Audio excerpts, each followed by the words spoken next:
snuggle into your blankie and you tune on to your favorite radio show. That's right, it's Maxoff Mendelssohn. He's a musical genius and a therapist, but he's a professional in neither. That's right, it's me, Dr. Maxoff Mendelssohn. I'm here to solve your crap and play tunes. That's what I do. Welcome to the air, to Max On, Max Off.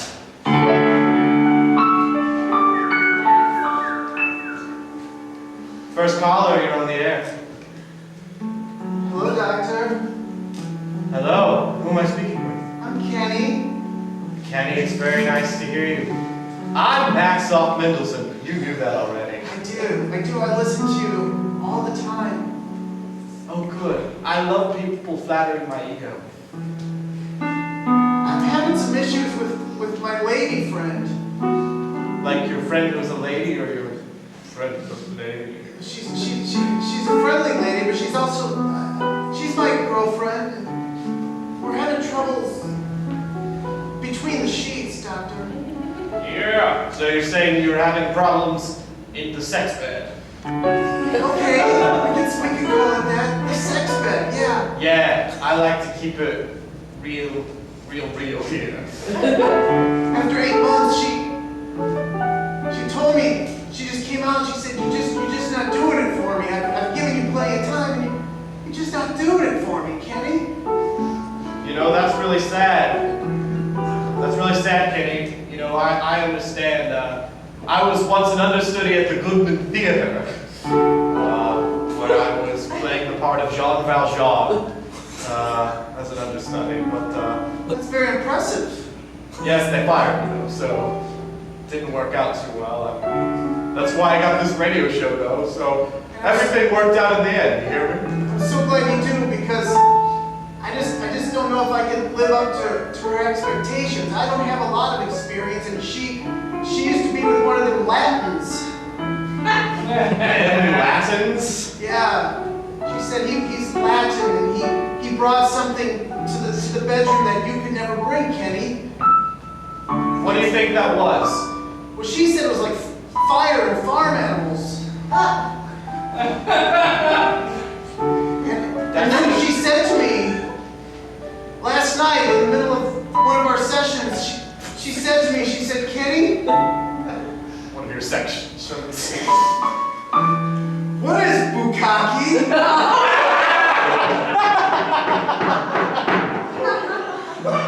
You see, this is a common scenario. Those are questions I thought I would be asking. She'd expect me to know like I was some sort of a Latin or something. You know what? I don't think she necessarily means a Latin. She just means a Latin-like lover, someone who's willing to experiment in the sheets, if you will. Well, I'm going to have to follow her lead. I don't have any experience. I've only been with one other person. My father took me to a bathhouse in Korea and paid. I'm not even sure she was a woman. Another common experience. Listen, Kenny. Yes, Doctor? The thing is lovers need to be loving on one another. And It's beautiful. if lovers don't feel loving like lovers should, then the love dies. So what I'm trying to say is, What are you trying to say? you need to either buck up and sex that woman like she wants, or find a lover more suitable to your needs. But I like her. And I'm willing to buck up. Is that what you said, to buck up? I said buck up and fuck up, alright? I'm willing to hang up this phone right now and just to walk in there and rip all my clothes off and throw her down on the bed and say to her, I was raised by a Mormon. That's it. That's it. You tell her I was raised by a what? A Mormon. Marmot? That's good. That's sexy, I think.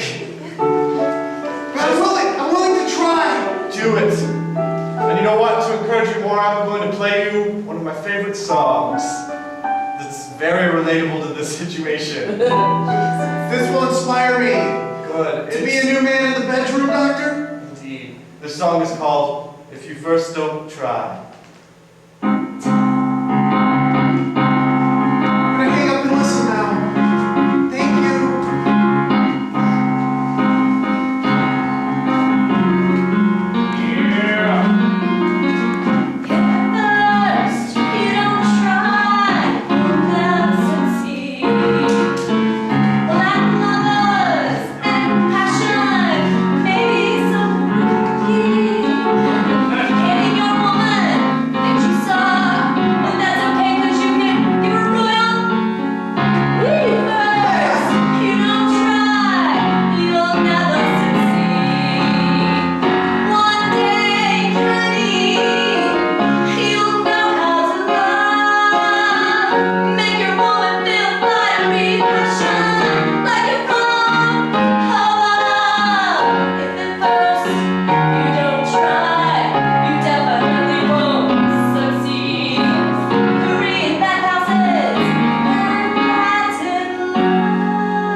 One day while we were just hanging out at her bathhouse in Tokyo. It was a good time me and Ellen had. You know, I lived a long life and had a lot of regrets. I once went to college at Stanford University, but I quit. It wasn't for me. Next caller, you're on the line. That's me, Maxwell. Yeah, I don't usually listen to your program, but I'm just up late tonight, just doing some thinking. And I'm really having troubles on my heart. Your literal heart or your Yeah. figurative heart? Well, I'm not sure what those words mean, but my heart. Tell me what's the matter. Well, you see, I'm in a pretty strict sorority, and we have some rules in place, and I've been having some feelings for one of my sisters, and I just don't think they would accept me if they knew. Another common story. So you have love for your sister. Well, I don't know if it's love, it's just feelings right now. Feelings, but I don't know, it could turn into something I'm just too scared to try. Look, you know what? I deal with this a lot. You know, people uncomfortable to come in their own and be who they are. Can't let societal pressures get to you. You know? Well, like, I was thinking, you know, I was getting the courage to get up and try and say something to my sisters, but then I just like, well, what if I try my dog?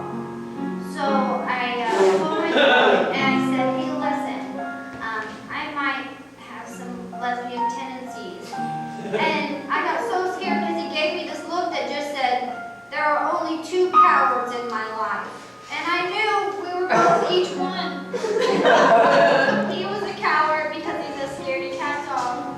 And me because I couldn't even tell my friends I was talking to a damn dog.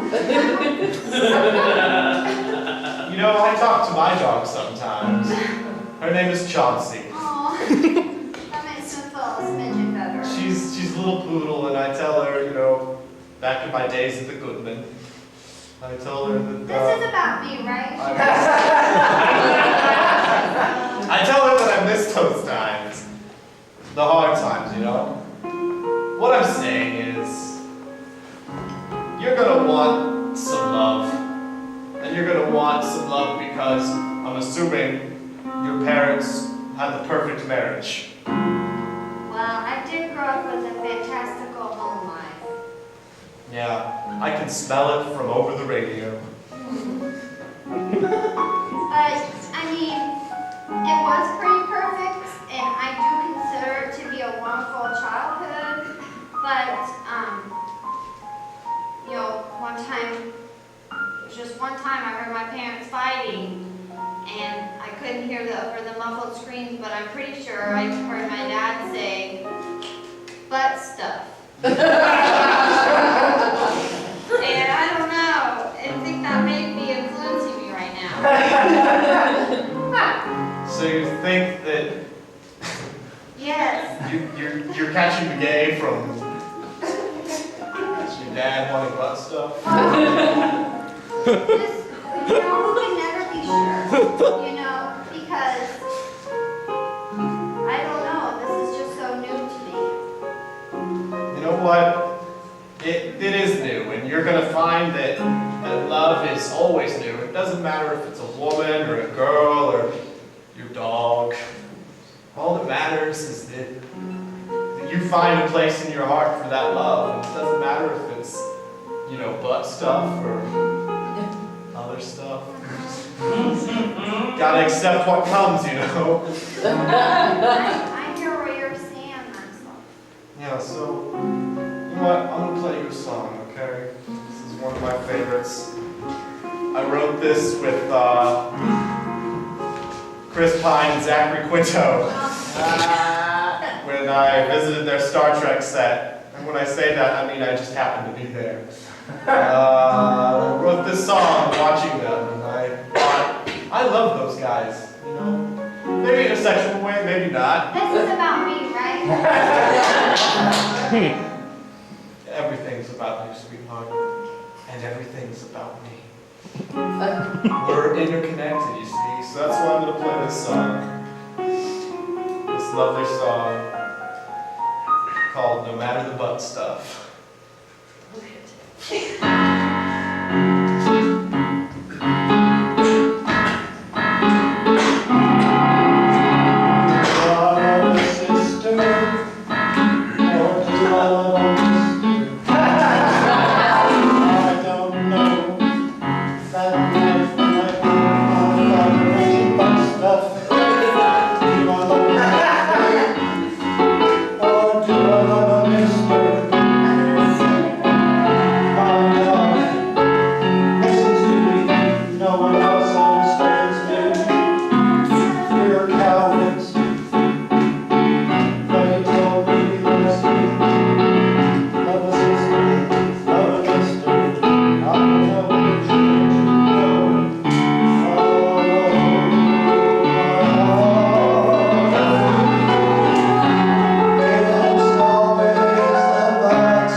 You Yes, and I found your number.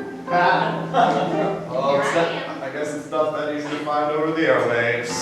Why did I choose AM radio?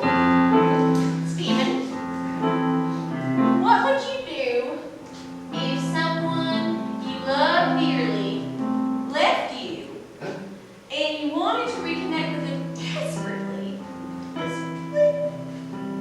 Well, I would stalk them till kingdom come. Really? That's a curious idea. Well, What if the last thing that you said to them was, "Where's the beef?" What if you were so wrapped up in what you were going to make for dinner you didn't realize your love was fading? common story. Steven, I miss you. That's what this is about. You just were stalking me, Grandma, aren't you? I am. It runs in our blood. We're stalkers. That's right. My real name's Steven Stalker. Yep. Down from the territory. Steven. Steven. Grandma. Steven. Okay, she's playing hard. Steven. Something I want to tell you that I've waited years to tell you because you disappeared and you changed your name a few times. You went to Belize and had that fling that we won't talk about, but I was there. With my high top.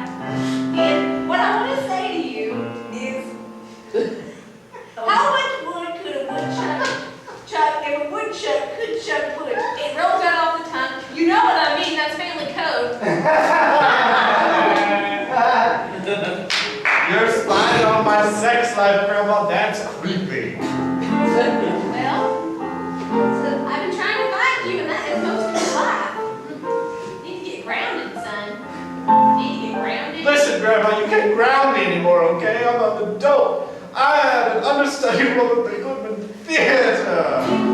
You were an understudy, Stephen. Just come back home to Oklahoma. Stop with all this fiddly-widdly stuff that you're doing on the radio. I don't want it. Oh. There it was, the truth. The truth is coming out of you like a cat on a hot tin roof with a bottle of vodka on its back. Common phrase here in Oklahoma. I don't want to come back to Osage County, Grandma. Well, I don't fit in there. I don't want to make fun of me, you know? I saw that movie you made about our family. Yes, that was me. Tracy Letts is a pit name. One of your 7 names. Yes. Don't know how I was so successful writing a Pulitzer-winning play. Anyway, look. Steven, just play me my favorite song, please. If you're not going to come home, if you're not going to come visit your sick and dying grandma. You're manipulating me No, again. I'm not. Fine. No, I'm not. I'll play your favorite old standard tune. Oh, don't emphasize the old. Play your favorite standard tune. Stalk you till kingdom come. That's right.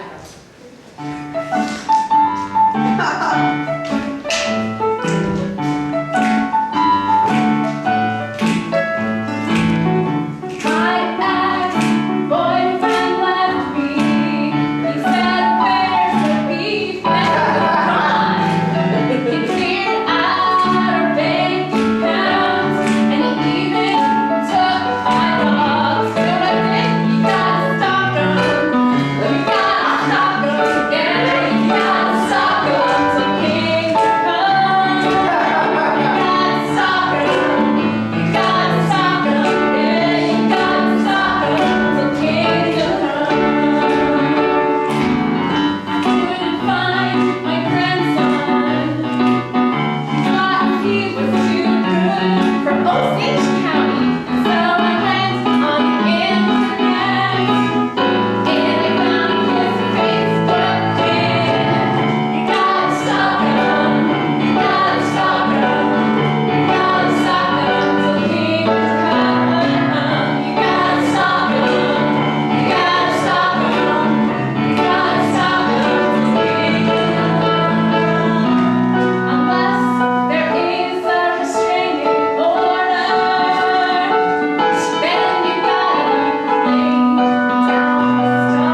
Still Kingdom Come, as originally sung by Elijah Fitzgerald. Ladies and gentlemen, thank you so much for tuning in. I've been Maxoff Mendelson, taking you through a journey in Oklahoma City and beyond. We hope you've enjoyed yourself and you've learned something about yourself today. I know I have. About myself. And I hope you guys learn my biggest piece of advice. If at first you don't succeed, you only live once.